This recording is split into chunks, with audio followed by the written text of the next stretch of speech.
रहीम अस्सलाम वालेकुम नाज़रीन, आप यूट्यूब चैनल देख रहे हैं। मैं इमरान खान हूँ। इंजीनियर मोहम्मद अली मिर्ज़ा साहब को गिरफ्तार कर लिया गया और उन्हें जेल मुंतकिल कर दिया गया है। पाकिस्तान की मीडिया में चलने वाली रिपोर्ट्स के मुताबिक इंजीनियर मोहम्मद अली मिर्ज़ा साहब जो हैं उनको 3 MPO के तहत कमिश्नर जेलम के अहकामात पे गिरफ्तार करके जेल में मुंतकिल किया गया है और उनकी जो अकेडमी है उसको भी सील कर दिया गया है। कुछ मजहबी जमातों के जो लोग हैं वो जाकर मिले थे इंतज़ामिया से और उन्होंने कोई दरख्वास्त दायर की थी और एक उलमा का फतवा भी उनके खिलाफ आया और उलमा के वफूद ने आज ज़िली इंतज़ामिया से ख़ुसूसी तौर पे मुलाकात की और गिरफ्तारी का मुतालबा किया था, तो उनकी गिरफ्तारी हो गई है। आसिफ जलाली साहब हैं एक आलिम दीन, उन्होंने एक फतवा दिया हुआ है इस हवाले से। जो तफसीलात आएंगी हम आपके साथ शेयर करेंगे। बहरहाल इंजीनियर मोहम्मद अली मिर्ज़ा साहब जो और बहुत सारी पॉलिटिकल कंट्रोवर्सीज में वो रहते हैं, लेकिन अभी ये क्योंकि एक दीनी मामला है तो ये उलमा इकराम बेहतर रहनुमाई कर सकेंगे। बहरहाल वो गिरफ्तार हो गए। दूसरी एक इंपॉर्टेंट खबर है, ख्वाजा आसिफ साहब ने भी इमरान खान के हक में एक गवाही दे दी है। ख्वाजा आसिफ साहब ने क्या कहा, मुख्तलिफ पाकिस्तान की मीडिया पे यह खबर छपी है। वो एक इंटरव्यू दे रहे थे। इंटरव्यू देते हुए ख्वाजा आसिफ साहब ने एक बड़ा ज़बरदस्त इंकशाफ किया और उन्होंने ये बताया कि जब पाकिस्तान तहरीक इंसाफ का दौरे हुकूमत था तो उस वक्त जनरल बाजवा के ससुर ने, ये जनरल रिटायर एजाज साहब थे गालिबन उनका नाम, ये लाहौर DHA में रहते थे।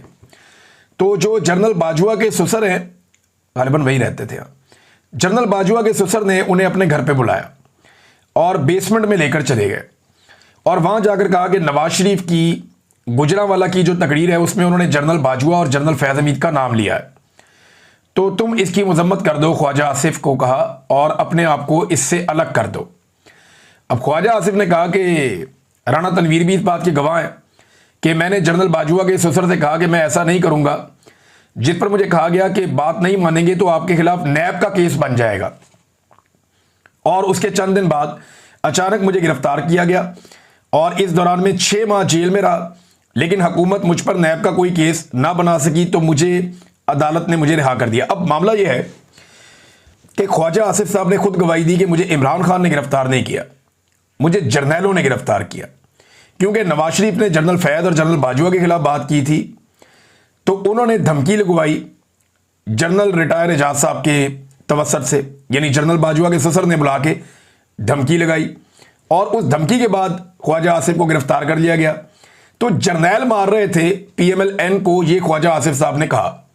तो इमरान खान साहब तो इसमें कहीं नहीं है ना।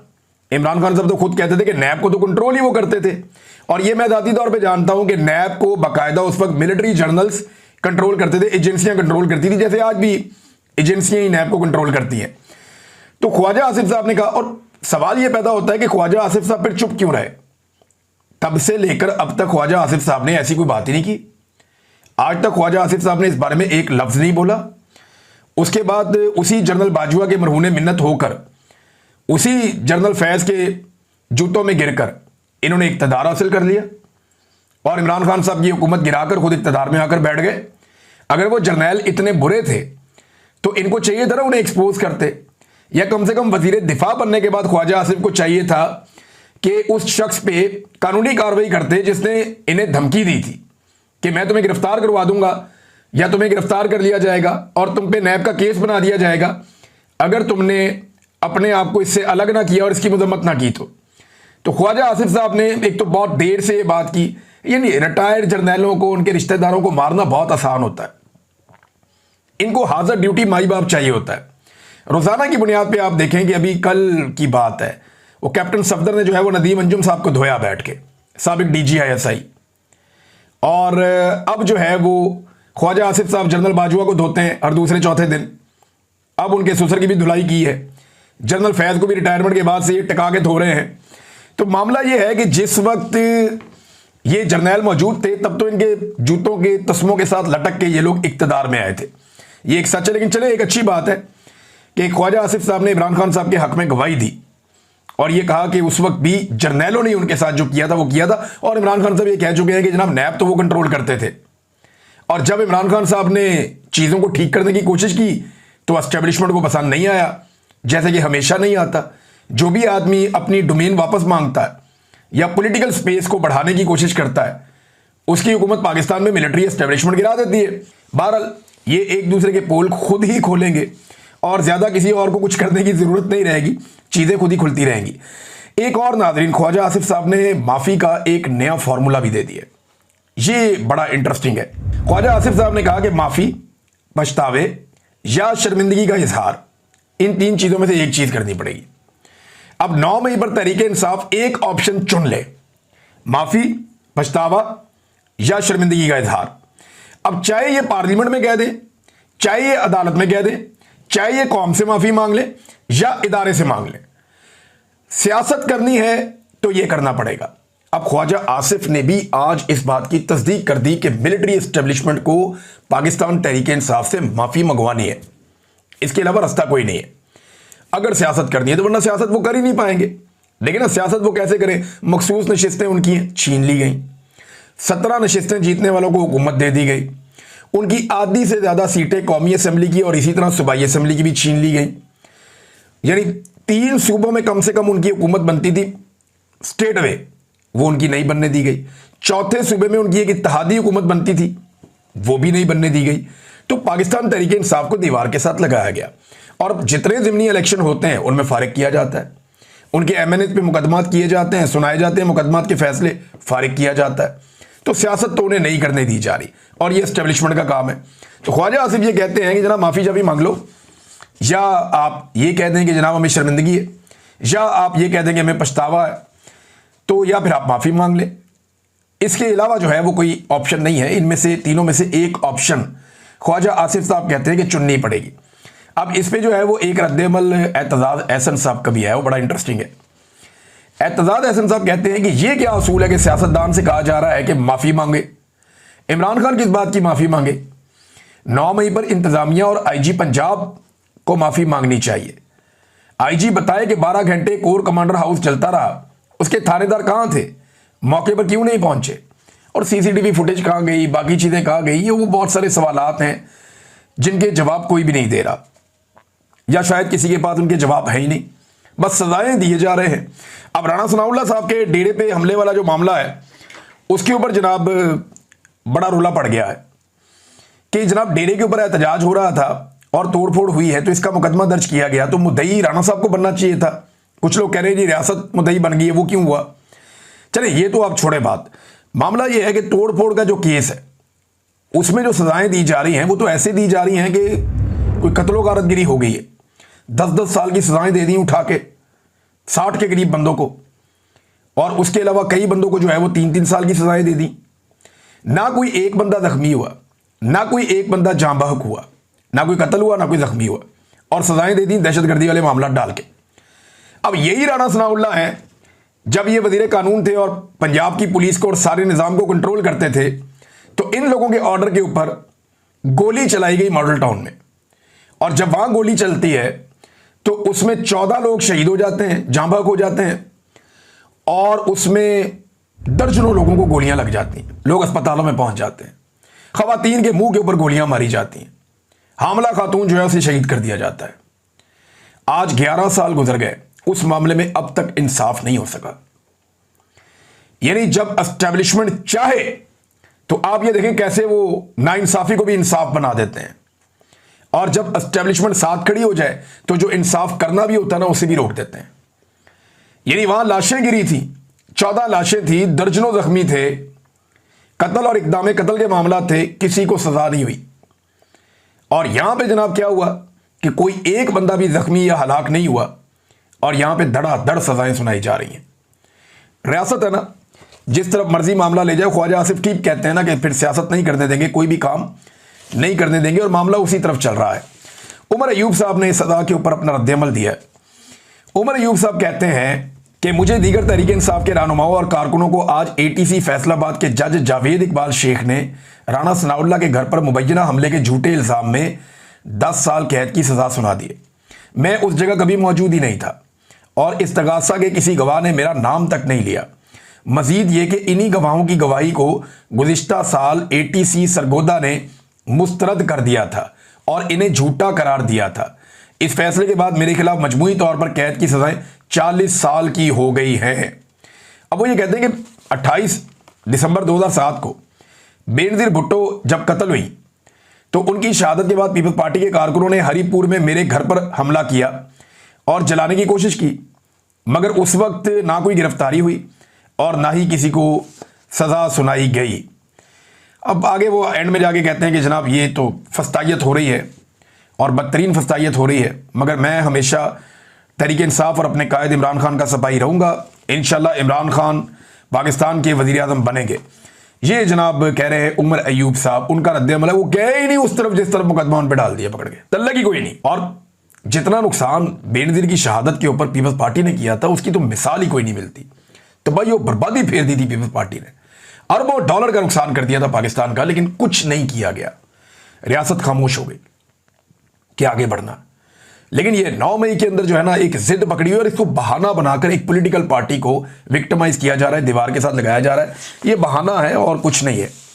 अब असद कैसर साहब जैसे एक, यानी असद कैसर जैसा बंदा जो ज्यादा शिद्दत में भी नहीं जाते, ये तो वो बंदा है जिसने रूलिंग भी नहीं दी थी, कासिम सूरी साहब को देनी पड़ी थी, बड़े मोहतात रहते हैं। अब उनके घर पे छापे मारे जा रहे हैं। असद कैसर साहब कहते हैं कि थोड़ी देर पहले तकरीबन 10:30 बजे रात का वक्त था, अब मेरे इस्लामाबाद वाले घर पर पुलिस ने गैर कानूनी तौर पर छापा मारा। मेरे पास पेशावर हाई कोर्ट की तरफ से दी गई जमानत मौजूद है, लेकिन इसके बावजूद पुलिस हरासा करने से बाज नहीं आती। अगर इनका ये ख्याल है कि हम इन ओछे हथकंडों से डर जाएंगे तो ये इनकी गलत फहमी है। हम ना पहले डरे हैं और ना आगे डरेंगे। हम इस जालिम निज़ाम के सामने डट कर खड़े हैं और खड़े रहेंगे। देखिए, ये ना पाकिस्तान तहरीक इंसाफ को कुछ का कुछ बना रहे हैं। ये चले जाना है इन एस्टेब्लिशमेंट के लोगों ने, ये PMLN और पीपल्स पार्टी के समझने की बात है कि ये जो एस्टेब्लिशमेंट की अभी एक हायरार्की है ना, जिसमें फील्ड मार्शल साहब हैं, DGI है, या 2 4 5 6 और ये सेक्टर कमांडर्स या कोई सीनियर ऑफिसर्स हैं, इन्होंने हमेशा नहीं रहना, इन्होंने चले जाना है। लेकिन आपने और आपके बच्चों ने या आपकी पॉलिटिकल पार्टीज ने यहीं पे सियासत करनी है।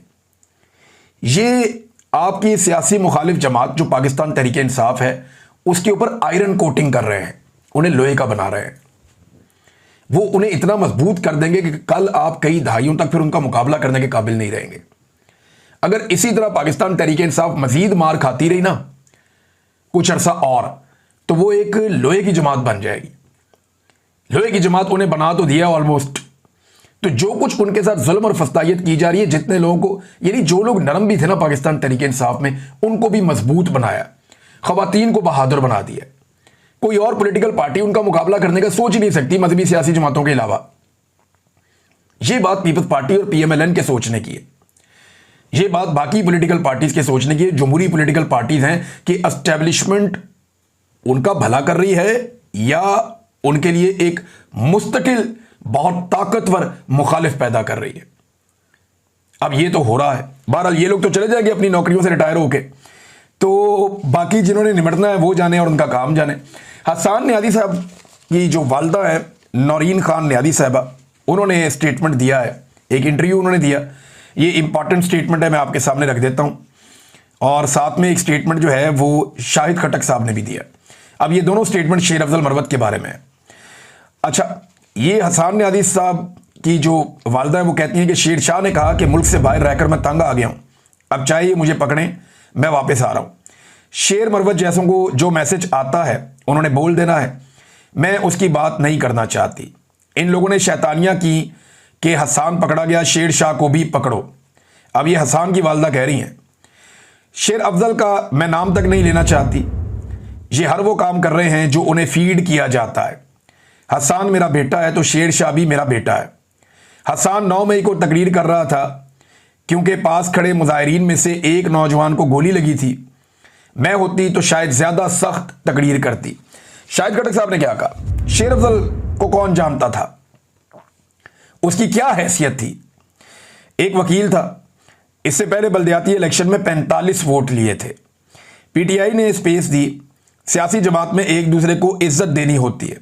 लोगों ने 9 मई से पहले भी और 9 मई के बाद भी बड़ी कुर्बानियां दी हैं।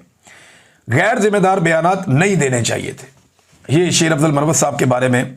और हकीकत तो यही है ना कि असल में वोट तो इमरान खान का है। शेर अफजल मरवत को कौन वोट देता है? यहाँ पाकिस्तान तहरीक इंसाफ में बेशुमार लोग ये कहते हैं कि हमारी अपनी कोई हैसियत नहीं, हमें इमरान खान साहब का वोट पड़ा है और इसके अलावा तो हम सोच भी नहीं सकते थे कि हमें इतने वोट पड़ेंगे। ये बहुत सारे लोग मुझे कहते हैं। लेकिन शेर अफजल मरवत साहब शायद ये बात अपने अंदर तस्लीम नहीं कर पा रहे, या वो ये हौसला पैदा नहीं कर पा रहे कि वो इस बात को तस्लीम कर सकें। नादरीन, एक साल पहले की ये खबर है, ये जरा अखबार आप देखें। आज से एक साल पहले ये खबर छपी थी अखबार में और 23 मई 2024 को, लगभग 1.5 साल होने वाला है इस खबर को, 1.25 साल से ऊपर हो गया। ये खबर छपी जनाब अखबार के अंदर और ख़बर ये थी कि UAE यानी मुत्तहिदा अरब अमारात पाकिस्तान में सरमायाकारी के लिए $10 अरब उन्होंने मुख्तस कर दिए हैं। शहबाज शरीफ ने बताया था उस दिन कि हमने जनाब कशकोल तोड़ दिया है और शहबाज शरीफ साहब ने कहा जी कशकोल टूट गया, हम आवाम को तरबियत देंगे। वज़ीर आज़म IT कंपनियों की मफामती याददाश्तों पर दस्तखत हो गए और चीनी की कीमत में इजाफा कबूल नहीं है और यानी 140 रुपये पूरा साल 140 रुपये चीनी फरामी की जाए, इसको यकीनी बनाया जाए और बहुत सारी और बातें की इन्होंने। अब ये शहबाज शरीफ साहब के दावे थे, लेकिन आज तकरीबन 1.25 साल गुजर गया, कोई $1 अरब भी आया? किधर है, कहाँ आया? $10 अरब के दावे किए शहबाज शरीफ ने। इन्होंने कौम को ट्रक की बत्ती के पीछे ही लगाया हमेशा। वो चीनी जो इसके अंदर बयान लगा हुआ ना 140 वाली, वो 200 से ऊपर की बिकती रही अभी और अभी और ऊपर जाएगी, जो ये बाहर से कारनामा करके इंपोर्ट कर रहे हैं। पहले बाहर एक्सपोर्ट कर दी, अब वापस इंपोर्ट कर रहे हैं। ये इनकी हरकतें जिनकी वजह से पाकिस्तान यहां तक पहुंच गया। और यहां पे एक जज साहब का बयान है नाज़रीन, वो बड़ा इंटरेस्टिंग है। जज साहब ये कहते हैं कि आर्टिकल 10A के तहत फेयर ट्रायल एक बुनियादी हक है।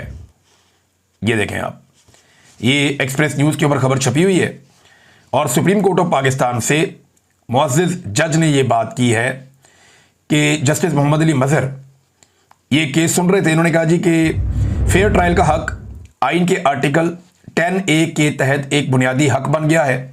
मुनासिब कानूनी अमल एक लाजमी शर्त है जिसका हर सतह पर एहतराम किया जाना चाहिए। फेयर ट्रायल का हक इस बात का तकाजा करता है कि किसी को उस वक्त तक सजा नहीं दी जानी चाहिए जब तक उसे जवाब देने और अपना मुकदमा पेश करने का मुनासिब और मुनसिफाना मौका ना दिया जाए। क्या इमरान खान को यह मौका मिला है? यहाँ सुप्रीम कोर्ट ऑफ पाकिस्तान ये फैसला दे रही है और उसके अंदर ये चीज़ें सामने आ रही हैं, लेकिन मामला ये है कि क्या इमरान खान को फेयर ट्रायल का हक मिला है? इमरान खान को तो ये हक मिला ही नहीं। जिरा करने की इजाज़त नहीं मिलती उनके वकीलों को, मीडिया को और फैमिलीज़ को अंदर जाने की इजाज़त नहीं मिलती। बाद औक़ात वकला को भी बाहर कर दिया जाता है। रातों को देर देर तक अदालतें लगाई जाती हैं और ट्रायल चलाए जाते हैं। जेल में एक हॉस्टाइल किस्म के इन्वायरमेंट के अंदर ट्रायल चलाए गए। ट्रायल इतने फेयर थे कि जजेस बेचारों की बार बार हालत ख़राब हो जाती थी। ऐसे जालिमाना ट्रायल किए गए पाकिस्तान तहरीक इंसाफ के लीडर इमरान खान के। और अब यहां जज साहब कह रहे हैं सुप्रीम कोर्ट में कि फेयर ट्रायल का हक जो है ये बुनियादी हक है, बुनियादी इंसानी हक है ये। तो ये बुनियादी हक से इमरान खान साहब को महरूम कर दिया गया। वैसे ऐसा लगता है कि पाकिस्तान तहरीक इंसाफ और इमरान खान साहब के बुनियादी हकूक मुअत्तल हो गए। नाज़रीन, जापान से कुछ वीडियोज़ आई, तस्वीर आई। अव्वल तो मरियम नवाज साहबा को जापानियों ने मुंह ही नहीं लगाया, जो मुझे दिखाई दे रहा है। और जापानियों ने क्या मुंह लगाना था, उन्हें वहाँ पाकिस्तानियों ने भी मुंह नहीं लगाया, जो मुझे दिखाई दे रहा है। मुझे अनफॉर्चुनेटली ये कहना पड़ रहा है। मैं इस तरह के अल्फाज बोलने का आदी नहीं हूँ, मुझे कहना भी नहीं चाहिए था, लेकिन हकीकत यही है। वहाँ पे चंद लोगों के अलावा वही शक्लें थी, वो घूम घूम के आती थी। या एम्बेसी के थोड़े से लोग थे या कोई थोड़े से पाकिस्तानी थे जिनको इन्होंने ओहदे दिए हुए, वो घूम घूम के आते थे। एयरपोर्ट पे भी वही होते थे, इस जगह भी वही होते थे, उस जगह भी वही होते थे। हर जगह उन्हीं को घुमा घुमा के ओ बार बार गुलदस्ते लेके पहुंच जाते थे। तो इस तरह घुमा फिर आगे चक्कर दे के इन्होंने अपना दौरा बड़ी मुश्किल से मुकम्मल किया है। लेकिन मैं जापान की वीडियोज़ और वो देख रहा था, अमीर तरीन मुल्क है, वो पाकिस्तान को कर्जा देता है, लेकिन उनकी टेबल, उनकी कुर्सियाँ, उनके कॉन्फ्रेंस रूम जहाँ पे मरियम नवाज को बिठा के ब्रीफिंग्स दी गई, वो जगह इतनी सिर्फ बुनियादी फैसिलिटीज़ थी, कोई लग्जरी वहाँ नहीं थी। सिर्फ काम के लिए आते हैं वो लोग और जितना ज़रूरत हो उतना ही इस्तेमाल करते हैं। यहाँ पे आप वज़ीर आला हाउस में घुसें तो क्या लेविश किस्म के सोफ़े हैं, क्या शानदार किस्म की टेबल्स हैं, क्या ज़बरदस्त किस्म की वहाँ चेयर्स लगी हुई हैं। कमाल ज़बरदस्त माहौल बनाते, VVIP किस्म का कल्चर है पाकिस्तान में। जापान में मैं वो टेबल्स और चेयर्स देख के हैरान रह गया। सारे के सारे एक ही तरह की कुर्सियों पे बैठे हुए हैं और आपस में बातचीत कर रहे हैं। यहाँ तो जनाब जब तक सदारत वाली कुर्सी कोई 1 फुट ऊंची ना हो जाए तब तक किसी को सुकून ही नहीं आता। पाकिस्तान की वीडियोस आप देख लें इनकी और जापान की वीडियोस आप देख लें इनकी, पाकिस्तान के मनाजिर देख लें और देखें जापान ऐसे ही आगे नहीं निकल गया। उन्होंने ये फैसला किया कि पैसा जहां खर्च करना है वहीं खर्च करना है, जहां खर्च नहीं करना वहां खर्च नहीं करना। कर्जे ले लेकर सूबे चल रहे हैं और इनकी अयाशियां खत्म नहीं हो रही। अंदाजा करें, जापानियों ने देखा होगा कि यार ये अपना लाओ लश्करी पूरा लेकर आ गए हैं, अपनी बेटियां ले आए, दामादों को ले आए, अपने नवासियों को ले आए, अपनी मेकअप आर्टिस्ट को ले आए, अपनी जाती मुलाजमाओं को लेकर आ गए, अपने ब्यूरोक्रेट्स के बच्चों को लेकर आ गए, अपने वजीरों के बच्चों को लेकर आ गए, अपनी बेटियों की सहेलियों को लेकर आ गए। वो भाई खाना खराब, और तुम लोग किसी मुल्क के बादशाह हो, और कर्जा देना हमारे मुल्क ने दुनिया का। भाई ये मुंह उठा के सारा लटरम पटरम पूरा टब्बर लेके उनके रिश्तेदारों को, दोस्तों को लेके ये पहुंच गए जनाब जापान के दौरे के ऊपर। हद हो गई। वैसे जापानी भी देख के हैरान होते होंगे और उन्हें बड़े आराम से समझ आ जाएगी कि हमारे जवाल के असबाब क्या है। हम पढ़ा करते थे ना माजी में, मुगल सल्तनत के जवाल के असबाब।